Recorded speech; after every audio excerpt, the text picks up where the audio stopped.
Woke is apparently dead these days, and nothing illustrates that more than a restaurant choosing to use beef tallow instead of regular oil in its fries. That is what we're supposed to believe. Hi, I'm Liz, and I talk about whatever's on my mind, and something that I can't get over is how weird Steak and Shake is acting on the timeline. Every time I open X, which is as rarely as I can, I notice that they are going all out and in support of MAGA and Maha, and I just think that's weird, so I had to look into it. So if you are as interested as me in weird little corporate takeovers, succession level politics over a burger chain, welcome. We're gonna dive into the history of Steak and Shake and why it's going MAGA.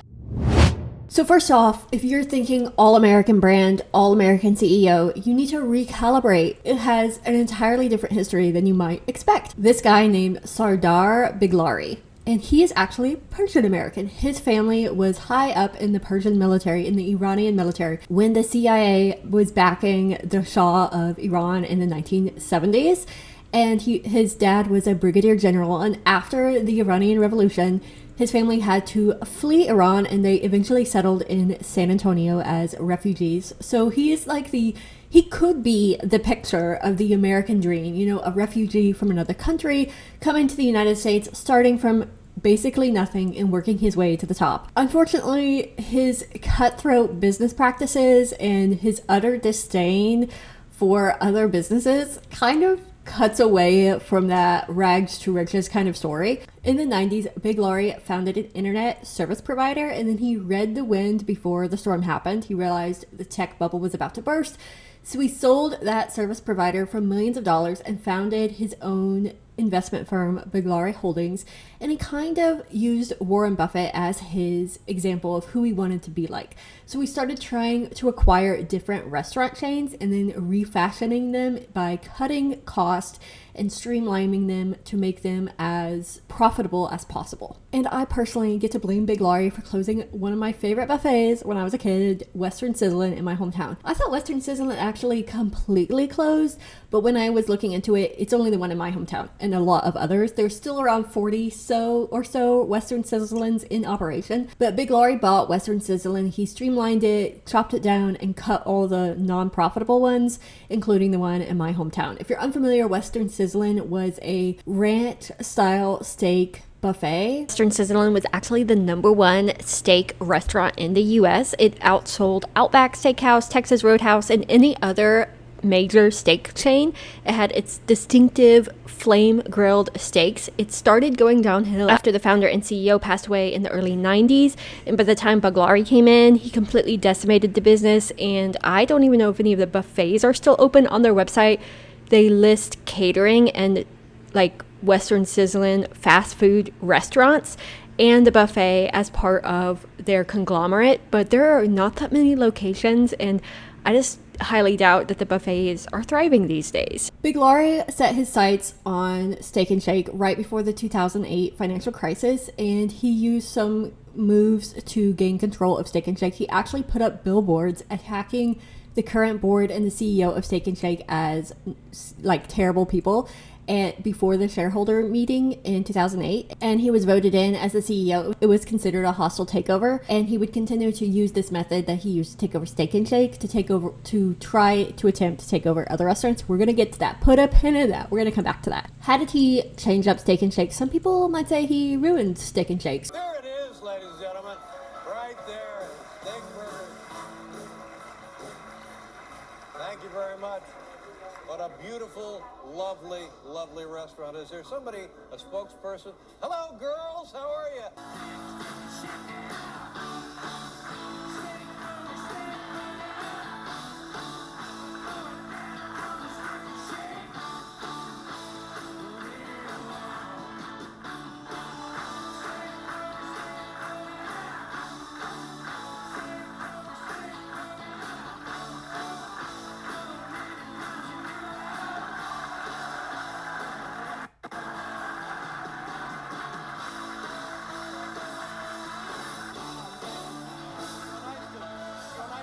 First off, he cut the traditional wait. Like when I was a kid, you go to Steak and Shake, you sat at a table and the waitress came over to you. He completely decimated that. He made it where you walk in, you order at a kiosk. Your change coming to Steak and Shake.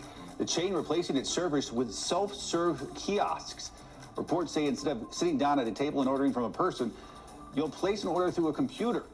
The chain's parent company says preparing food has taken too long in the past and paying wait staff for table service is too expensive. Now, the Steak and Shake is like supposed to be a traditional American diner.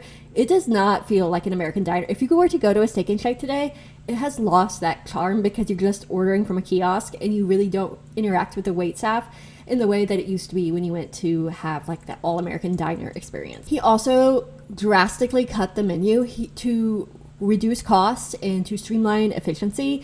He cut massive amounts of the menu to just focus on steak burgers, fries, and milkshakes. That could be good. I think focusing on what you serve best is a good thing, but I don't think their steak burgers, fries, and milkshakes stand out on the market anymore. And I remember when Steak and Shake was no longer 24 hours because I used to try to go to Steak and Shake after work at Disney, and I remember one time my shift ended after 11 p.m.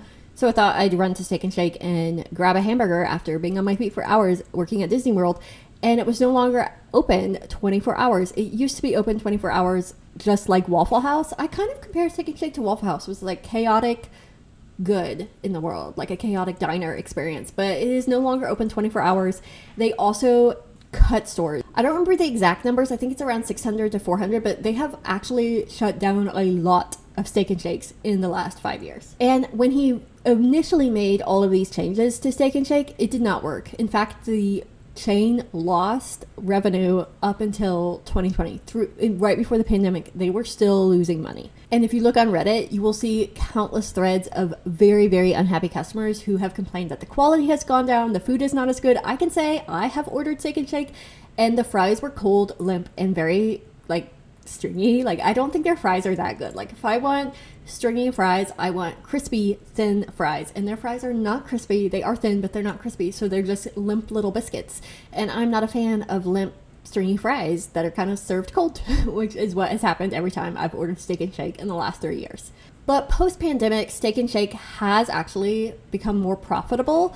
It has, by cutting costs, by streamlining their menu, by closing stores that are not turning a profit, Steak and Shake has somehow managed to slowly increase revenue every year post 2021. And that means for Bulgari Holdings that he is also, the CEO, has massively increased his own profits as the CEO. That brings us to 2024 and 2025. At the beginning of 2025, Steak and Shake decided to shake up its PR strategy by announcing that it is going full Maha. They are replacing seed oils in their restaurants with beef tallow. Steak and Shake is now cooking all of their limpy little fries and their burgers in beef tallow.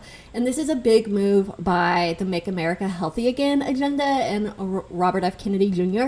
that touts seed oils as unhealthy without necessarily actual proof. There's no direct link between seed oils. Even though there's hundreds of studies been done on it, there's no direct link between seed oils and other unhealth. I think just eating oily food is bad for you, but I don't think seed oils themselves are necessarily the fault of all health problems. But people like Robert F. Kennedy Jr. and a lot of health influencers tout beef tallow as much healthier than seed oils. And Steak and Shake jumped on that as part of their PR strategy. The frustrating part about researching this is there was very little good reporting done on this story because I think a lot of mainstream media is okay, that's a little weird, a little kooky. And they don't want to report on it because it might give credence to lead to viewers asking why are we eating seed oils? And they don't want to delve into the semantics of that and giving credence to this basically the attack on seed oils comes from social media. And I disagree with the idea that you can't report on something because you don't have a good answer. You should be able to tell viewers why something doesn't have, you don't have to lecture viewers, but you should be able to say, hey, there's no, beef tallow is more expensive, seed oils are mass produced, and they use up the crops from American farmers, so we are paying American farmers for this. And yeah, it's cheap, it's mass produced. You should not be eating that much fast food, and you shouldn't be eating enough seed oils to cause health problems. But instead of going into that, American news just doesn't report on it altogether from what I've observed. So the most people who reported on Steak and Shake switching from seed oils to beef tallow is right-wing news. And the people who actually gave some great context to it were EV Magazine. And I absolutely hate that I'm having to quote EV Magazine in a YouTube video, because EV Magazine, if you don't know, is like funded and like has editorial control by Peter Thiel. And Peter Thiel is a billionaire who thinks that Antifa is going to cause the rise of the Antichrist. And so he's funding the destruction of American society in his quest to prevent the rise of the Antichrist. He's really weird. Anyway, EV Magazine is funded by Peter Thiel, and I'm quoting EV Magazine in this video, but it does not mean that I think EV Magazine is a great source for news. I'm just using them because there wasn't much reporting outside of Fox News and EV Magazine on Steak and Shake's switch to beef tallow. So the initiative was allegedly inspired by company owner Sardar Biglari's childhood experience in Belgium, where he tasted fries cooked in beef tallow and deemed them the best he'd ever had. Chief Operations Officer Daniel Edwards elaborated on this inspo, stating, "He called me one time and said, 'Why should Europeans have better fries than Americans?' This sentiment drove the company's commitment to enhancing the quality of its fries." I've had fries in Europe. They are not better than McDonald's. McDonald's holds the market for the best fries I've ever had. I crave a McDonald's fry. I have never gone to Europe and then walked home craving fries from Europe. Let me say, if Steak and Shake fries are the best that Americans can get outside of Europe, we are truly doomed. But that is not the opinion shared by the right wing when this was announced. I mean, you had Charlie Kirk retweeting it and saying, "This is the way." Oh, God, Lee. Like, come on. It's fries, y'all. But they are making it such a big deal. Laura Loomer then posted a pic of herself at Steak and Shake because we got to do the MAGA influencing thing and make money off of corporate branding. And Robert F. Kennedy Jr. went on Fox News at a Steak and Shake and live ordered Steak and Shake fries and tried to present them as the epitome of health, and also repeated the story that fries are supposedly better in Europe. Steak and Shake just switched out, and people are raving about these French fries. You taste them. They're amazing. They really are. I'm not. This is not. When I was a kid, I travel in Europe. Europe is great. Always had great food. The French fries were always a disappointment because we had the best French fries here. They had pommes frites over there, and they just didn't taste right. Today, the best French fries in the world are in Europe. I order them every time I go to Belgium or France or any place else. And the French fries here just don't taste right. And you taste these, it's a completely different experience, and the customers are raving about it. The average American has not gone to Europe, and I think it is a sign of how classist and elite the Republican Party is, and MAGA and Maha are, that they think they can sell us that and tell us that fries are better in Europe because most of us haven't been to Europe, and we're just supposed to believe them when none of these people eat fries. Like, I don't believe any of them are eating fries in Europe, but they want us to believe that on their little jet-setting trips to Europe to play at Trump's golf course, that they are also eating European fries. What's hilarious to me is that Robert F. Kennedy Jr. and Steak and Shake are claiming that their fries are healthy. I'm sorry. They're potato chips. They are potatoes. I don't think potatoes have any vitamins or nutrients that are supposedly good for you. They are made of carbs and salt and oil, which tastes amazing. I'll give you that. But if you were to just live on potatoes, salt, and oil, I'm pretty sure you would have a vitamin deficiency, a protein deficiency, and a fiber deficiency. And yet they're trying to say, oh, we're healthy now because we somehow cook these in beef tallow. Does the beef tallow give them any protein? I guess, maybe. But I'm still pretty sure that you would have some sort of deficiency if you're just eating these Steak and Shake fries. You would think that was the last time that Steak and Shake would show up in the news in 2025 because of a menu change for Maha, but that is not true because Steak and Shake has decided to wade in onto a little culture war meltdown over Cracker Barrel. On more breaking news today, Cracker Barrel. Cracker Barrel finally responding to that rebrand. Cracker Barrel, of course. Cracker Barrel's new logo continues to escalate. So in August, Cracker Barrel announced that they were releasing a new logo, and this comes after Cracker Barrel has been redesigning the inside of their stores to look more boring.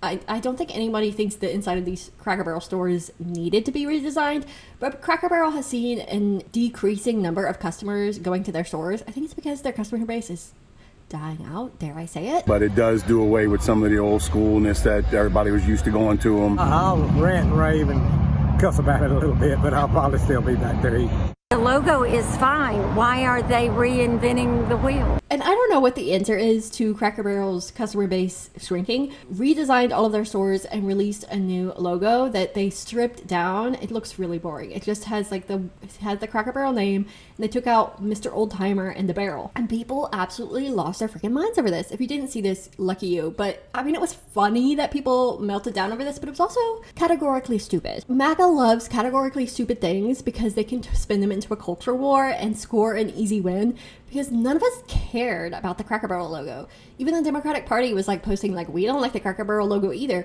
But this became an easy win for MAGA. And the frustrating thing for me is the people who were like being the most outspoken about Cracker Barrel were people who had never been to Cracker Barrel. So Christopher Rufo, he's a far-right provocateur who like launches media campaigns against people. He took over the New College of Florida, and he is like the biggest anti-DEI, anti-racism, like pro-racism advocate in the Trump sphere. He's constantly attacking DEI initiatives. I think he's going after LGBTQ plus inclusion, and he's an awful person.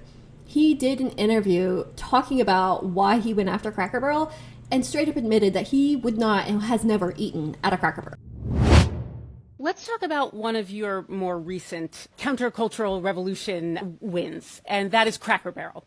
So after the company changed its logo to remove Uncle Herschel, the elderly fella on the logo, you wrote on Twitter, "We must break the barrel." Why? Well, that was a fun one. So Cracker Barrel was a lot of fun. That was a very interesting campaign. And look, on the surface, it's something that is admittedly a little ridiculous. And even my language about breaking the barrel should be taken with a tone of irony and humor, because it's quite funny. Like, why are we running a political campaign against a Southern-themed chain restaurant? That seems like out of left field. But under the surface, there was something more serious happening that's important to understand. Cracker Barrel, of course, has a predominantly conservative customer base, right? That is the brand, that is the marketing, that is the customer experience. And yet at corporate headquarters, as my friend, the muckraking journalist Robbie Starbuck uncovered, at corporate headquarters, Cracker Barrel executives had gone full woke.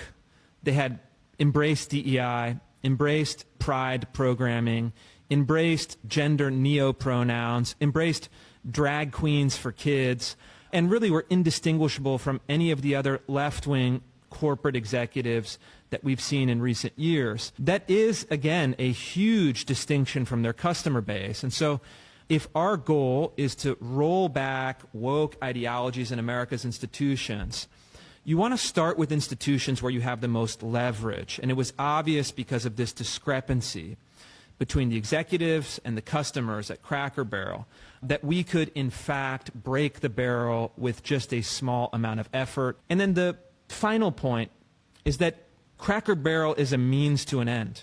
Again, I've actually never been to Cracker Barrel.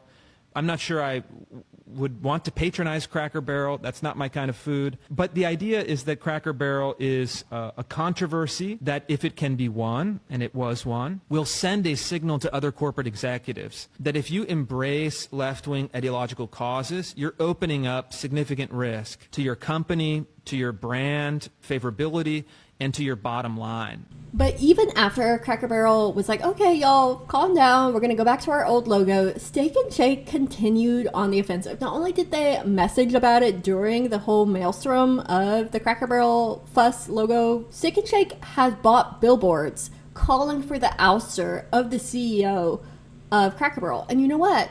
Remember, I said put a pin in this. When Bulgari tried to take over Steak and Shake, he put out billboards attacking the then leadership of Steak and Shake back in 2008.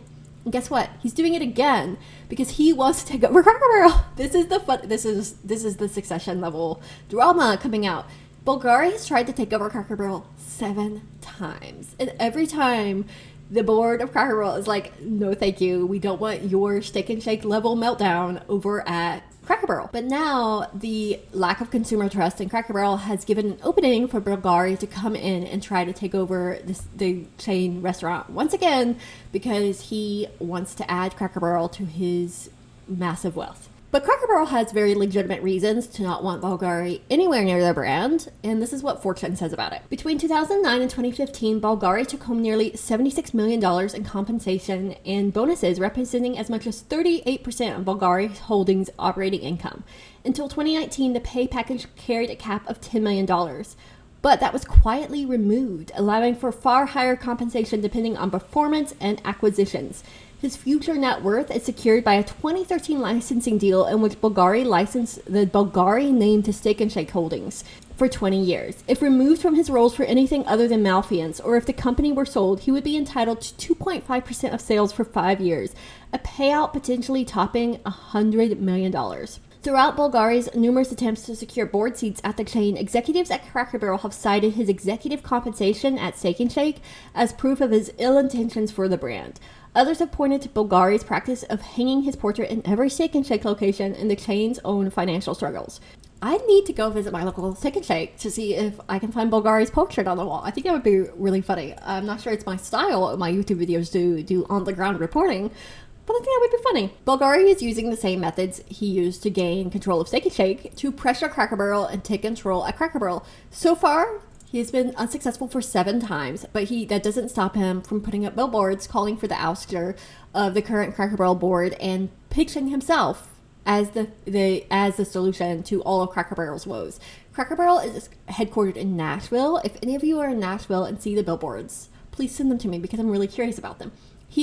The Cracker Barrel board vote, or like if you were a stakeholder, the stakeholder vote is in November. So the next update on this saga will be November, and we'll see if Bulgari's rattle-rousing has been successful.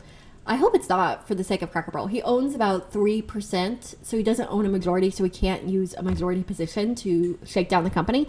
But that is not stopping him from trying. And if you're wondering if Steak and Shake and Bulgari are stepping back from their MAGA Maha movement, no, they are continuing to use MAGA as a foothold to get public relations impressions with MAGA voting base. They actually they paid for billboards to honor Charlie Kirk after Charlie Kirk's death. It's just crazy to me that this company, they have seen their profits increase from 2021 to 2024. We'll see from 2025 to 2026 if all of this MAGA world profiteering has worked out for them. I would not be surprised if they help fund the Turning Point pity party halftime show, because they seem to be doing whatever it is to latch on to the MAGA consciousness. They know that the Fox News audience will show up at Steak and Shake to eat. So at least they know their audience. But what's funny to me about this all, what's I guess most ironic, is switching out their beef tallow, buying Charlie Kirk billboards, doing all of this is just to line Bulgari's pockets. He doesn't eat the food at Steak and Shake. He's not working at a Steak and Shake. He is using Steak and Shake to make money, and he's using whatever audience he can find to line his own pockets. It's self-serving. And honestly, the entire Maha MAGA agenda is self-serving. Just like the Trumps in the Maha movement claim that American healthcare is screwed, and instead of advocating for policies that will increase healthcare coverage for all of Americans, like universal healthcare and lowering the cost of healthcare, they are then using the frustration that many Americans rightfully have with the healthcare system to hawk supplements and hawk alternative medicine that doesn't really solve the underlying problems or help doctors in our healthcare system reach the patients that need help. So they're just tapping into that frustration to line their own pockets, and Steak and Shake and the CEO is doing the exact same thing.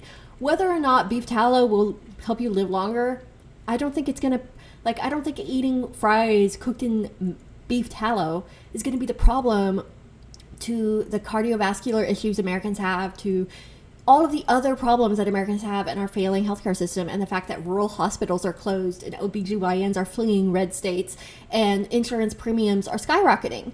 But somehow we get positive press on Fox News for switching to beef tallow, and somehow you are suddenly making America healthy again. You are exploiting America. That's all you're doing. Anyway, that was my little rabbit hole that I went down just because I was curious. When in the world did Steak and Shake become MAGA? Because it just doesn't make sense to me to have American fast food chain going MAGA. It's just kind of weird. Also, the lighting has changed so much in this video, so sorry about that. And I hope you didn't hear my laundry getting washed in the background. It is Sunday, it's a Sunday reset, and I'm also trying to film YouTube videos on my Sunday reset day. So that's where we're at, folks. And if you have any other topic that you find interesting, let me know in the comments. Have you been to Steak and Shake lately? Do you taste a difference? Honestly, I think their fries are pretty awful, but let me know if you taste a difference from beef tallow to seed oil fries.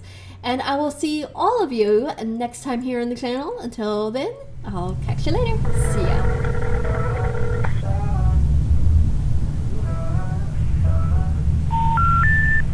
We're sorry.